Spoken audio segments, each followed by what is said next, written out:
Okay, I'm going to try to give you guys a quick tutorial on using the edit mode in Blender 2.81a. So, first thing to note is that the first class we used, the object mode, which is the basic mode. You can move things around and add new objects and whatnot, but you can't.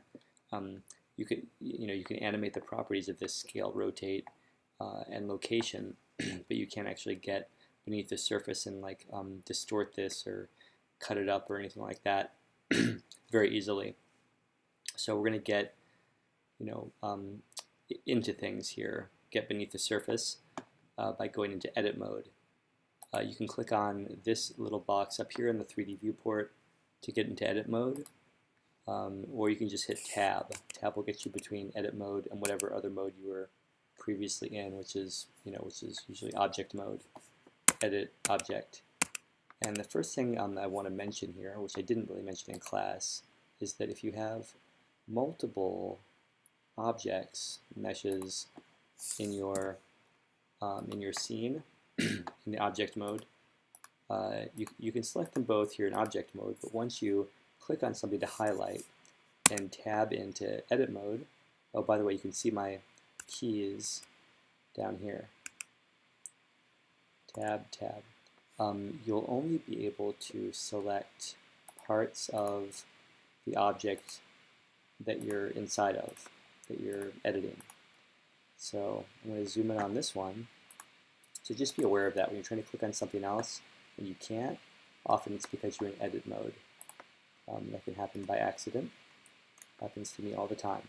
One thing to know in edit mode, the 3D viewport view is about the same as object mode, but there's a lot more tools on the side here, and also some things. We'll go through a few of those, but some things to know about edit mode is you have the option of selecting the various component parts of your mesh, any of your objects, the vertex or vertices, the edges, and the planes.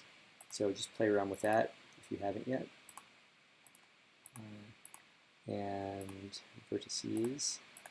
Let's see how these things respond to clicks, plane, and actually these various types of selection, they come in really handy, so be aware that you have those various abilities.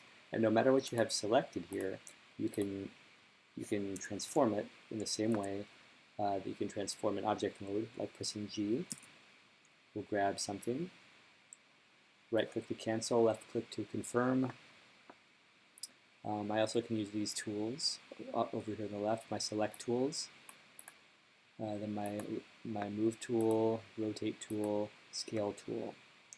So I'm not going to be able to do anything by scaling that vertex, but if I have a couple of vertexes, I'm going back into here, I can select these vertexes, go into scale, and I can actually scale these together. So you can kind of make multiple selections and transform in that manner. And I'll just undo that, move, here we go. So those are the basic movements. You also have, there's a lot of options here, and we'll talk about building via the tools in this edit mode, but something else to know is that over here you have the X-ray mode, X-ray view really. It's next to all these different views, standard views like the texture view and lighting view and the basic solid view that we see. But this X-ray view will allow you to see through. No matter what else you're doing in terms of view, you can kind of see the vertices and the points all the way through the form, and that really helps when you're trying to make sort of delicate or exacting selections. So you can kind of do a lasso selection here and select this whole side without necessarily scrolling all the way over here to try to select it. This sphere kind of being in your way, if you're trying to view the cube from that vantage point, it makes it hard to select that whole series of vertices. But X-ray mode helps you do that. And X-ray mode comes in really handy at times. Other times you want to turn it off because you just want to be dealing with what's in front of you. just be aware that those things exist. And I think that's what I'm going to say in terms of basic interface. The way we add to and build, and of course we have scale, rotate, location change, and you can kind of just move the stuff around. But if you want to add complexity to the simple form, one way you can do it is start just by adding simple, additional meshes. But it's actually more effective in a lot of ways to add to one central form, to extend it to add to add detail and elements you can edit. With only this many vertices, you can't really make it so round. You can't make it actually bend to your will, bend into shape. So probably the most useful way and the most used way to do this, to add complexity, to start to transform this thing, is to extrude. And extrude is located down here. You either click on that, and you can click on it it will affect the face or the vertex or the edge that you're selecting, and the extrude will basically go 90 degrees or sort of perpendicularly to whatever you have selected. So you can kind of keep doing that, and then you extrude, and when it goes, it's kind of limiting the direction you can actually extrude to. But once you've done that, you can press G and move it around. You can scale it up or down. That's when you have the kind of flexibility to change it. Extrude is also E on the keyboard.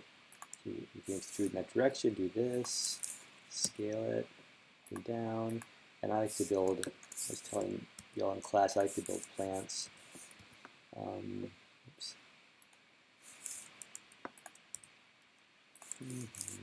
Scale up. And then you can kind of, I like to sort of rotate and have a face. I want to rotate just, let's see, what's the y-axis? I want it to rotate the x-axis, the z-axis. Yeah, that's what I want. Z-axis rotation to make this nice kind of prism form.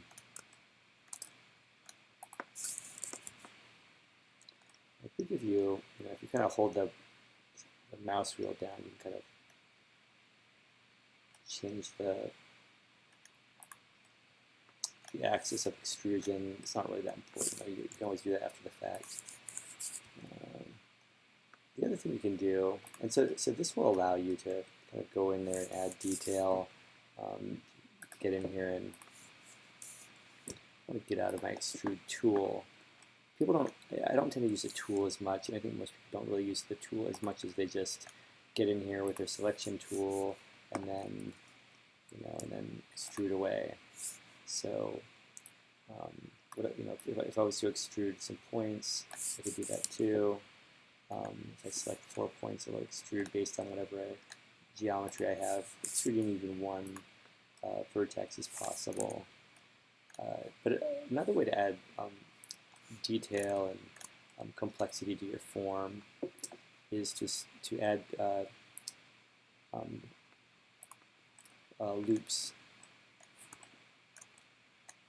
to your form. So this loop cut tool, edge loops is what they're called, edge loops. This loop tool will allow you to hover over one edge of your form. You can see if I hover over here, it's going to want to make an edge loop in that direction. If I hover over this edge, it's going to want to make an edge loop over this direction. And this can help add complexity to your form. Because if I wanted this to be like a rounded form, if I wanted this to bend in a couple of different ways, that's one way other than extruding that I can do that.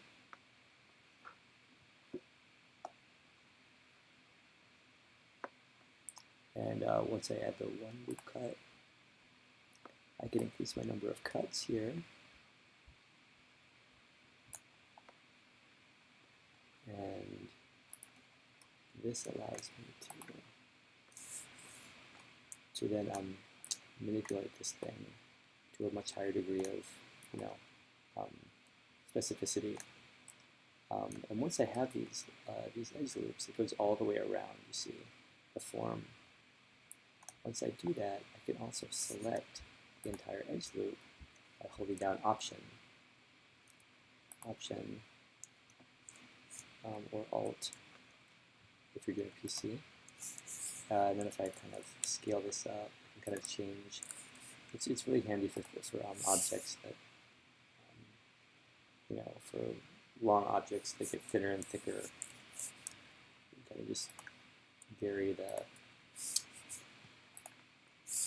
the width of things. Okay, so there's that. You can add extrude and edge loop subdivision are very helpful tools. You can move these things around, slide them around as you will. And there's other tools, like you can slide your edge loop. There's this knife tool that allows you to freehand cut. So if you wanted to cut off a piece of this, you can either cut the top face off just by clicking it, hitting X, and then you have a hollow form. You can do stuff like that. Another thing you could do if you want to add greater complexity, say I wanted to select this whole top front portion. If I wanted to select the whole thing, it'll be easier to do that with X-ray tool. I'm going to select this whole portion. And I don't want to select all those faces. Maybe I do. Select all the faces. And but I've selected that additional face. I don't really want to select that. I can also deselect. With Shift, holding down Shift, I can increase or decrease my selections. It's like holding down Shift or Control in your Finder, selecting additional files. So I wanted to add complexity to this. I can right-click on my selection and subdivide. So now I have the ability to add more complexity when I deform it. So now when I move this, I can move this where I want, and only that one move this where I want. But it takes a long time. If I wanted to make this a kind of like floppy elephant trunk or something like that, it would take a long time to move all the different parts. And so that's where something called proportional editing comes in handy. And that's O on the keyboard, and it's also up here, O. And you can click down here and get some options about how the tool operates. But take a look at this. Depending on what you have selected, you can move actually not only the thing itself, but the parts around that object. And this is just kind of a revelatory functionality here, because what I'm doing here to widen the circle or the area of my influence is scrolling my mouse wheel. So now I have the ability to move things around with a lot greater, like fluidity or intuitiveness. I could select the whole region, and that region that is selected will stay, the same, but everything else will kind of be proportionally changed. The wider I go, I can end up moving the whole object, really, if I want to, by doing that. And it's great for animating if you just want to add a soft kind of object. It's a great way to do it. You can also do like rotations this way, scaling this way. Ooh. Ooh. Scale that's not really what I want to show, but if I wanted to scale the width of that trunk proportionally, I could do so. So there's a lot of ways to manipulate simple objects. And I'll leave that there. Actually, here's what I'll do. The assignment is to import, going back into object mode here. Oh, and one other thing I should tell you about edit mode right now is that as you go, as you're dealing with your object, you can decide whether you want this kind of faceted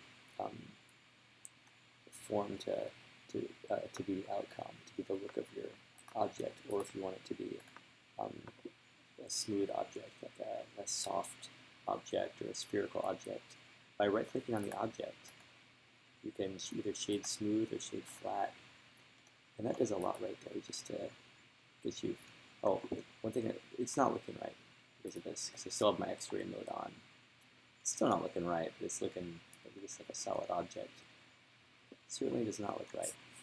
But shading smooth will help with things that need to be that way. Now, if you don't have enough detail here, you can always. Oh, one of the hotkeys I forgot to mention is hitting A to select all.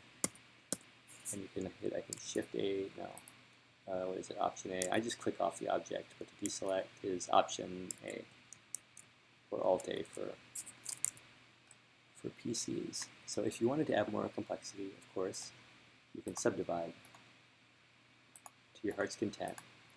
And if I just add more detail like that, you'll see that there's more refinement, more kind of clarity to the form when I get onto object mode. And I obviously have more detail for editing in here. Yes, and there's also, when you were exploring with the donut tutorial, you'll have used one of the modifiers, a subsurface modifier, subsurface division modifier, which is a way to create pairs of greater complexity without the cost of slowing down your processor or making things too challenging. So you'll have to decide whether you need all that additional detail or just the smoother, more refined look of that detail. That's up to you. So don't overdo it by subdividing too much, adding too much complexity if you don't need it.